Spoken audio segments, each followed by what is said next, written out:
दोस्तों आज हम डिफरेंसेस देखेंगे एक पुअर माइंडसेट और रिच माइंडसेट के बीच में। इसके लिए मैंने 3 बुक्स का सहारा लिया है। Rich dad poor dad, 7 habits of highly effective people और द ई मिथ रिविजिटेड। चलिए दोस्तों, सबसे पहला डिफरेंस पुअर माइंडसेट और रिच माइंडसेट वाले लोगों में ये है कि रिच माइंडसेट वाले लोग सबसे पहले अपने लिए एसेट्स बनाते हैं जो उनको हर महीने पैसे दे और उसके बाद सारी कंफर्ट की चीज़ें खरीदते हैं। लेकिन गरीब माइंडसेट वाले लोग दिखावे के लिए, शो ऑफ के लिए सारी यूजलेस चीज़ें खरीद लेते हैं और उसके बाद उनके पास पैसे ही नहीं बचते कहीं अच्छी जगह इन्वेस्ट करने के लिए, और वो पूरी जिंदगी गरीब ही रह जाते हैं। इसका मैं आपको एक रियल लाइफ एग्जांपल देना चाहता हूँ। कॉलेज टाइम में मैं एक कॉलोनी में रहता था जहाँ पर लगभग 8 या 10 घर थे और सारे के सारे बहुत ही अच्छे तरीके से डिज़ाइन किए गए थे। उन सब घरों में से सिर्फ एक घर इनकम्प्लीट था और वो किसी बिजनेसमैन का था। बाकी सारे घर डॉक्टर्स, इंजीनियर्स और प्रोफेसर्स के थे। जहाँ पर मैं रहता था वहाँ पर केवल एक अंकल और आंटी रहते थे और वो दोनों प्राइवेट यूनिवर्सिटी से रिटायर्ड थे एज अ प्रोफेसर, और इसीलिए उन्हें कोई पेंशन भी नहीं मिलती थी। जब मैं पहली बार उनके घर गया था तो मुझे लगा था कि वो बहुत ज़्यादा अमीर हैं। उनकी कार से लेकर इंटीरियर डिज़ाइनिंग, फर्नीचर, हर चीज़ परफेक्ट थी। मैं उनके फर्स्ट फ्लोर में एक रूम लेकर रहता था और मैंने कई बार ये नोटिस किया कि अंकल और आंटी के बीच में बहस होती थी पैसों को लेकर। किसी भी चीज़ में ज़्यादा खर्चा उनके बीच में टेंशन, तनाव क्रिएट कर देता था। एक बार मैं उनके साथ उनकी बालकनी में बैठा हुआ था तो मैंने उनसे कहा, अंकल आपके साथ वाले पड़ोसी ने अपना घर कंप्लीट नहीं किया। तो इस पर उन्होंने कहा, हाँ वो लोग बहुत कंजूस हैं, एक ही फ्लोर बनाया है, कार भी नॉर्मल सी ही रखी है, इनकी वजह से हमारी कॉलोनी भी अच्छी नहीं लगती, पता नहीं पैसे खर्च क्यों नहीं करते। थोड़े महीनों के बाद मैं वहां से शिफ्ट हो गया था तो एक बार मुझे अंकल का कॉल आया और उन्होंने मुझे कहा कि अगर आपका कोई फ्रेंड है पीजी के लिए तो हमारे पास यहाँ वैकेंसी है, आप उन्हें रिकमेंड कर दीजिएगा। तो मैंने कहा हाँ ठीक है अंकल। लेकिन मुझे ये बात अजीब लगी कि उन्होंने अगले ही दिन मुझे दोबारा कॉल करके पूछा और उन्होंने मुझसे कहा कि क्या आपने अपने किसी दोस्त से पूछा। तो मैंने कहा हाँ अंकल मैंने पूछा, लेकिन वो लोग कह रहे हैं कि आपका पीजी बहुत ज़्यादा कॉस्टली है। तो इस पर अंकल ने कहा कि हाँ वो तो होगा ही, हम इतनी सारी फैसिलिटीज़ जो प्रोवाइड करा रहे हैं। और फिर अगले दिन उनका दोबारा फ़ोन आया और उन्होंने मुझसे कहा कि हम अपना प्राइस कम करने के लिए तैयार हैं, आप उन्हें यहाँ पर भेज दीजिए। लेकिन मेरे दोस्तों के लिए वो रेट भी ज़्यादा था और वो वहाँ पर नहीं गए। जब मैंने इस पूरी स्टोरी को रिच डैड पुअर डैड की थ्योरी से कंपेयर किया तो मैंने नोटिस किया कि वहां पर केवल एक ही घर था जो कि इनकम्प्लीट बना हुआ था और वो किसी बिजनेसमैन का था, और 1-1.5 साल के बाद वो ही घर पूरी कॉलोनी में सबसे बड़ा था। उन्होंने 3 फ्लोर्स बना लिए थे और वो बहुत ही ज्यादा सुंदर था। दूसरी बात, अंकल ने होंडा सिटी रखी हुई थी लेकिन वो ट्रैवल स्कूटर में करते थे। हो सकता है वो अपने पैसे बचाने के लिए करते हों, लेकिन मैं ये भी जानता था कि बाहर से भले ही वो बहुत ज्यादा अमीर दिख रहे हों लेकिन अंदर ही अंदर उनको पैसे की जरूरत रहती थी। इसी वजह से उनके और उनकी वाइफ के बीच में झगड़ा हुआ करता था। और दोस्तों, पुअर मेंटेलिटी वाले लोग ऐसी ही गलती करते हैं। सैलरी 15,000 होगी लेकिन आईफोन 50,000 का ले लेंगे। जितनी रिक्वायरमेंट है उससे बहुत बड़ी गाड़ी ले लेते हैं, 10-10 हजार की जीन्स ले लेते हैं, शूज ले लेते हैं। लेकिन अमीर मेंटेलिटी वाले लोग सबसे पहले इस चीज को कैलकुलेट करते हैं कि कौन सी चीज उनको कितनी वैल्यू प्रोवाइड करेगी और उसके बाद वो उसमें इन्वेस्ट करते हैं। नेक्स्ट पॉइंट कहता है कि अमीर मेंटालिटी वाले लोग सबसे पहले खुद को पे करते हैं और उसके बाद दूसरे को। आप में से बहुत सारे लोगों ने रिच डैड पुअर डैड पढ़ी होगी, लेकिन बहुत कम लोग रॉबर्ट और उनकी वाइफ किम की रियल लाइफ स्टोरी जानते हैं।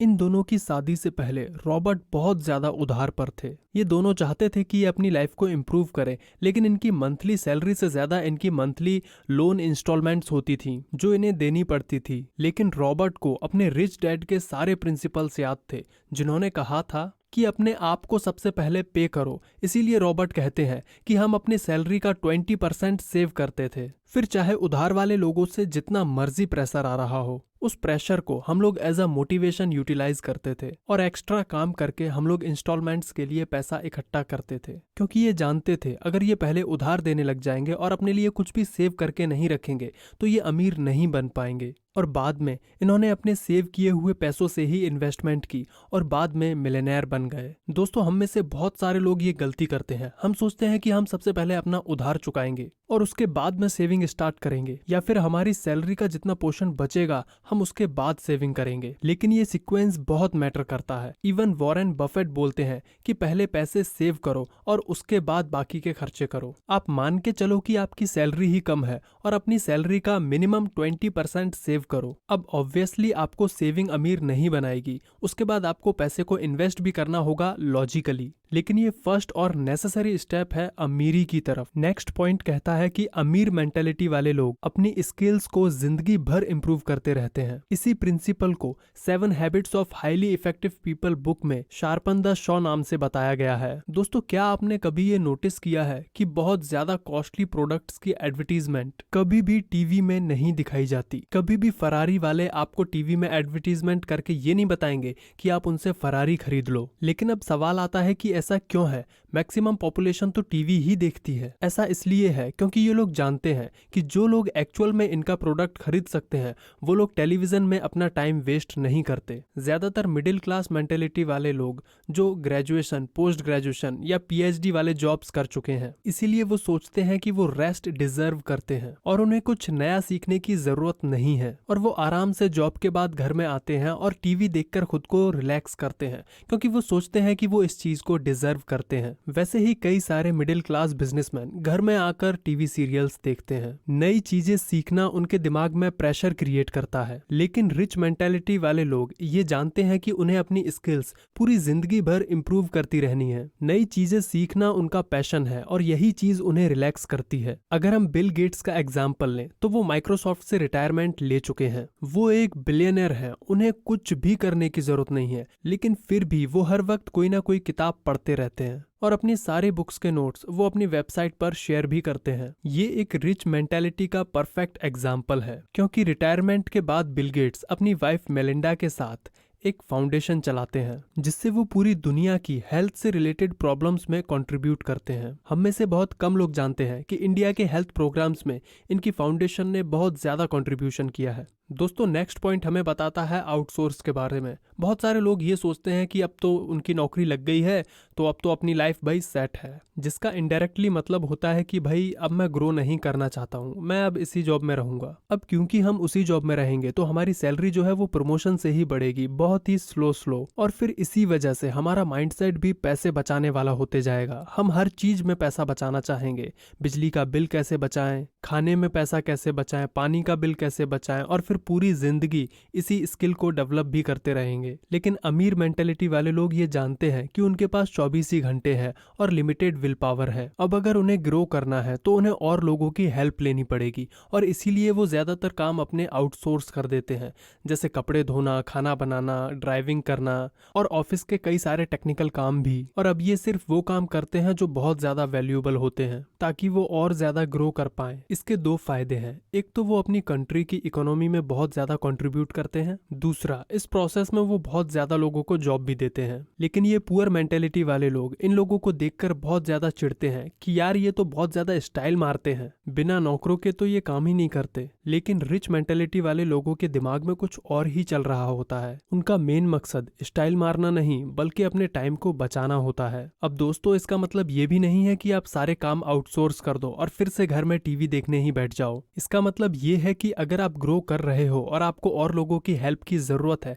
तो आप अपनी ग्रोथ को रोकोगे नहीं, हिचकिचाओगे नहीं और आप अपने काम को आउटसोर्स कर दोगे। दोस्तों, नेक्स्ट पॉइंट कहता है कि think win win. Human psychology को समझने के लिए रिसर्चर्स ने एक एक्सपेरिमेंट किया। उन्होंने दो लोग जो एक दूसरे को नहीं जानते थे, दोनों को एक कमरे में बिठाया और टेबल पर $100 रख दिए। रिसर्चर्स ने उन दो लोगों को बताया कि आपको ये $100 आपस में बांटना है, लेकिन हमारे कुछ कंडीशंस हैं। कंडीशन नंबर 1 कि पहला आदमी ये डिसाइड करेगा कि वो दोनों इस पैसे को कैसे कैसे बांटेंगे। कंडीशन नंबर 2, दूसरा आदमी ये डिसाइड करेगा कि पहले आदमी ने जो पैसा डिसाइड किया है क्या वो उसे मंजूर है या नहीं। अगर उसे ये डील मंजूर है तो दोनों को उतने उतने पैसे मिल जाएंगे, लेकिन अगर उसे ये डील मंजूर नहीं है तो किसी को भी कुछ नहीं मिलेगा। अब रिसर्चर्स ने यहाँ पर एक पैटर्न देखा। अगर पहला आदमी 50-50 करके डॉलर बांटता है तो दूसरा आदमी उसे एक्सेप्ट कर लेता था और फिर दोनों को $50-50 मिल जाते थे।